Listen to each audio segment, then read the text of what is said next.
નમસ્કાર વાલા વિદ્યાર્થી મિત્રો, સ્વાગત છે તમારું। આજે વાત કરીશું ધોરણ 8માં મિત્રો આપણી એનએમએમએસની જે પરીક્ષા તારીખ 3/1/2026ના રોજ જે પેપર લેવામાં આવેલ છે તેમાં વિજ્ઞાન અને ટેકનોલોજીના જે પ્રશ્નો 30 ગુણનું પૂછવામાં આવેલ છે તેનું આપણે આ વિડીયોમાં સચોટ અને સાચું સોલ્યુશન જોઈએ।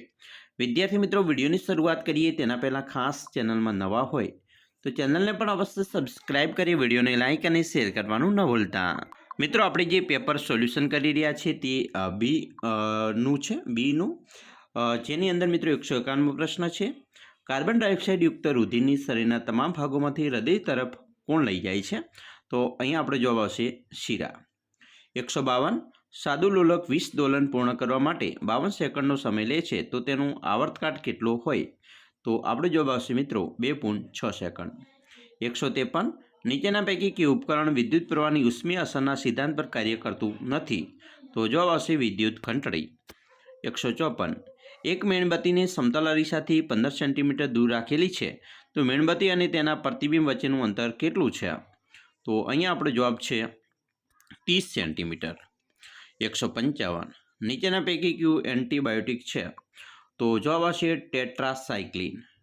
156 નીચેના પૈકી કોનો ઉપયોગ સ્ટીલના ઉત્પાદનમાં અને ઘણી ધાતુઓના નિષ્કર્ષમાં થાય છે?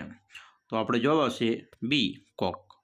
157 બળતણના કેલરી મૂલ્યને કયા એકમથી દર્શાવાય છે?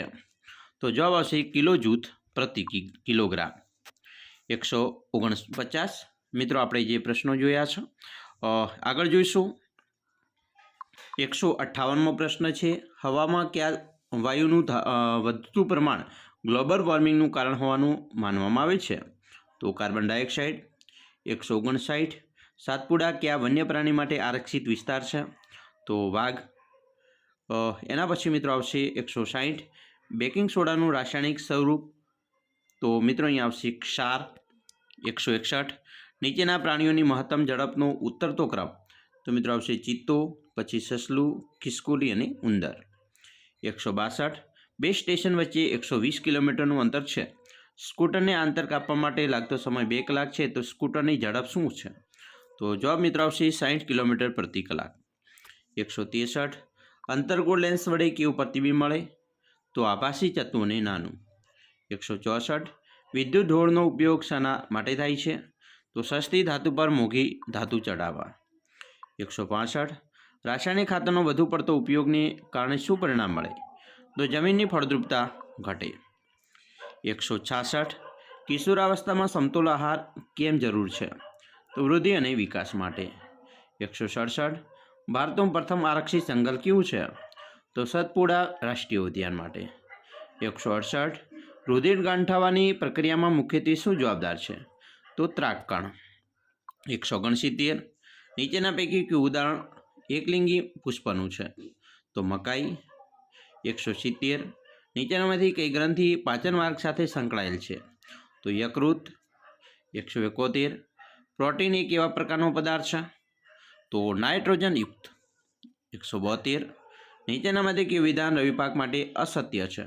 તો મિત્રો ડાંગર અને મકાઈ એ રવિ પાકના મુખ્ય ઉદાહરણો છે। 173 દહીં, લીંબુનો રસ, નારંગીનો રસ અને વિનેગારનો સ્વાદ ખાટો હોય છે, આ ખાટા સ્વાદને મુખ્ય કારણ કયું રાસાયણિક તત્વ છે? મિત્રો જવાબ આવશે બી એસિડ। 174 લણણીની ઋતુની સાથેનો વિશેષ ઉત્સવ કયો? તો મકર સંક્રાંતિ, બરાબર, લણણી ઋતુની સાથેનો વિશેષ ઉત્સવ। પછી મિત્રો 175 મનુષ્ય તથા ઢોરમાં બેક્ટેરિયા દ્વારા થતો ગંભીર રોગ કયો છે? તો લિમ્પી અને એન્થ્રેક્સ પણ મિત્રો આવે છે। 176 નીચેના કયા રાજ્યમાં કુદરતી વાયુ મળી આવે છે? તો ત્રિપુરા। મિત્રો અહીંયા લણણી ઋતુની સાથેનો વિશેષ ઉત્સવની વાત કરી છે તો અહીંયા આપણો જવાબ હોળી આવશે, કારણ કે હોળીના સમયે આપણે લણણીની શરૂઆત કરતા હોય છે તો જવાબ આવશે હોળી, બરાબર, મકર સંક્રાંતિ નહીં આવે। એના પછી 177 ગોઈટર રોગ માટે કયો અંતઃસ્ત્રાવ જવાબદાર છે? તો થાઇરોક્સિન। 178 પાચન બાદ કાર્બોદિત પદાર્થનું ખાલિયામાં રૂપાંતર થાય? તો સરળ શર્કરામાં। 179 પાલકમાં કયો એસિડ હોય છે? તો ઓક્ઝેલિક એસિડ। અને 180 ભારે કસરત દરમિયાન સ્નાયુ કેમ ખેંચાય છે? તો અજારક શ્વસન થતાં લેક્ટિક એસિડ એકઠો થવાથી। તો વિદ્યાર્થી મિત્રો, આવી રીતે તમે પણ તમારા અલગ અલગ જે પ્રશ્નો છે એનું સોલ્યુશન જોઈ શકો છો અને તમારા માર્ક્સની ચકાસણી કરી શકો છો. આશા રાખીએ છીએ તમને આપણા વિડીયો ખૂબ જ ઉપયોગી નીવડશે અને ખાસ વિડીયો ગમે હોય તો લાઇક, શેર અને સબસ્ક્રાઈબ કરવાનું પણ ન ભૂલતા.